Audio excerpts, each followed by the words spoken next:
assistant curator here, and I've been at the Arboretum since May of 2012, and I like to climb trees.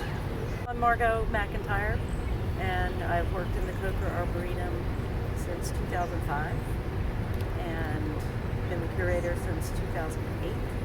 And I grew up in Chapel Hill and really enjoy working in this space and seeing all the people. What was the space before it was the Arboretum? This space was used by faculty and staff as a pasture. So there were cows in here, and it was open, and it was farmed. The campus was much smaller at that point, far fewer buildings. Chapel Hill was very much a tiny community, very agrarian. So the faculty had livestock, and they needed a place for them to forage, to pasture, basically.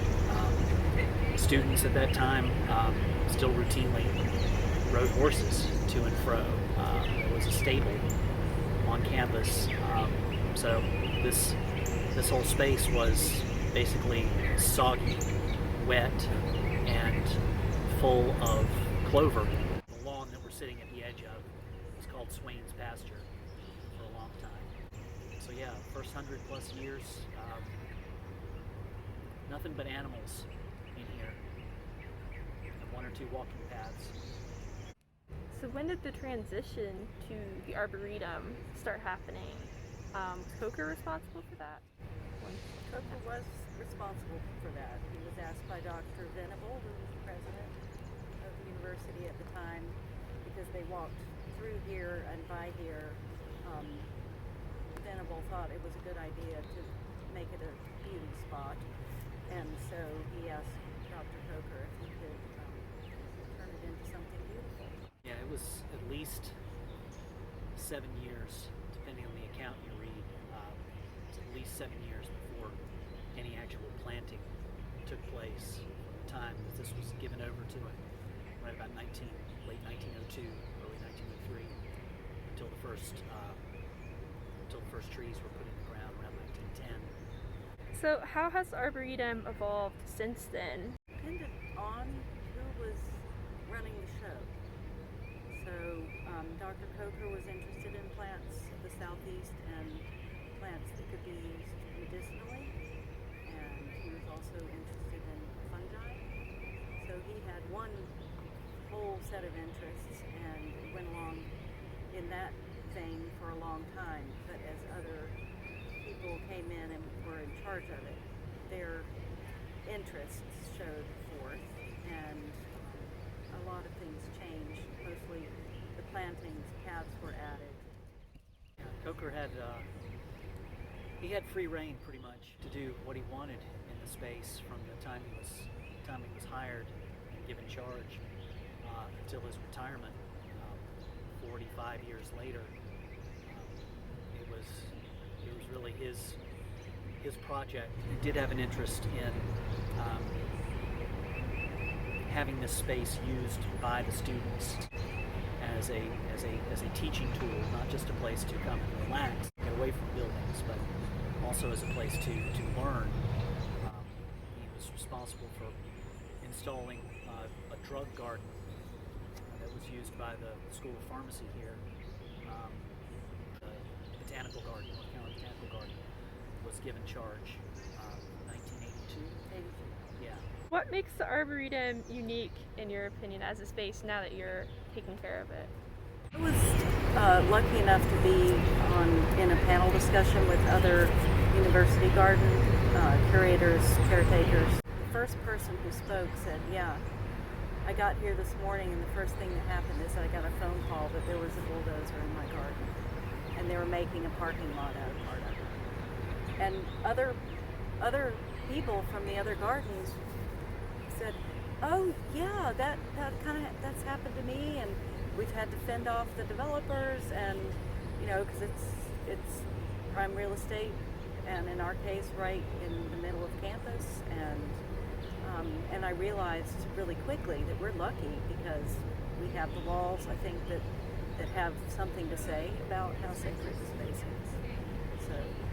So that's one way it's different, is I feel like it's very protected. There's an intrinsic value to the space that is recognized by not just the folks who come here, but by the folks in charge, the powers that be at the university level and even higher. This space has a value that exceeds what they could get out of it were they to come in and decide that they're going to plunk 4 buildings and parking lot down. Those are also valuable things and necessary for any university that wants to continue to grow. But they realize that it's not really as important as having a space where the entire community can come in and be at peace for a little bit. We know from working here that there's not a plant or a tree in here that is not beloved by somebody. And if we don't treat it right, somebody will they'll be hurt. So, and that's a really nice thing to know, although sometimes it's a lot of pressure. People got engaged under this tree or got married, so every space is special to somebody. So, and that's kind of neat. What sustainable practices do you use in the gardens? I'm happy to say that our lawn is green because the plants that grow in it are naturally green. We don't fertilize and we don't use any pesticides on the lawns at all.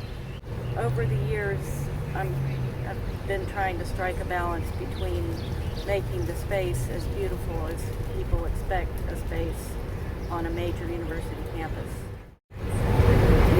Expect it to look like they expect it, but doing it in a way that's minimally damaging to the environment. So we keep all our leaves on site, and as many as possible we leave them exactly where they fall. The only ones that we move away are the ones on lawns because people expect a green, clean lawn that doesn't have leaves on it after a certain point in the year. But we use those leaves to mulch other gardens. So that's been, partly, it's been an evolution of thought to try to figure out how to make it look like people expect, but do it in a way that is as gentle as possible. We're surrounded by walls, so we've been we have this built-in constraint that we can't drive a pickup truck in here when we need to move something heavy out. We get hand people-powered carts. We try to keep our use of gas-powered tools to the barest minimum. We've, in the past several years, transitioned over to battery-operated tools, which have come a long way in the last decade or so, and have proven to be very useful, a lot more people-friendly. They're not as noisy, they're not as messy, and we do as much by hand, basically, as possible, even using a battery-powered lawnmower for the smaller lawns that do need to be mown. The larger ones we still rely on gas, but it's minimal. And in doing these things by hand, we're operating at a different speed that is more in keeping with a seasonal velocity as opposed to a daily velocity. The space tells us needs doing on any given day, as opposed to checking a whiteboard somewhere and ticking boxes. We're also really good at reusing materials. If we need need to prop something up, a whole collection of twigs that have been cut from trees for one reason or another that happen to have nice branching little forks in them that are great for propping things up. And we don't have to accumulate a whole big pile of plastic somewhere. Definitely cycling all of the vegetative waste here through the system that we have, as well as the larger system the university employs, where they grind a lot of our woody debris that we can't take care of ourselves, converting that to mulch over time, and then bringing it back onto campus to get reused. This is an effort, at least, of creating a closed loop.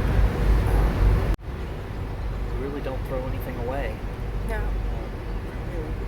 If we need to dig a plant as opposed to a weed.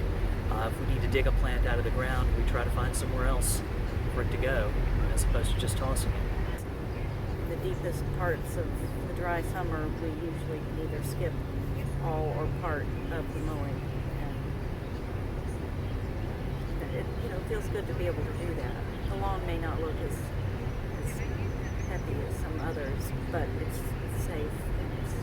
And We do have an irrigation system, and it runs off of one of the wells that's on campus, as opposed to drawing city water. Mindful of the fact that a well is not an inexhaustible resource, and so we're very careful about running that system. We watch the weather. We know how much rainfall we get in a given week. We adjust everything according to that. We look at the plants. They tell us when they're thirsty. We're really good at that. So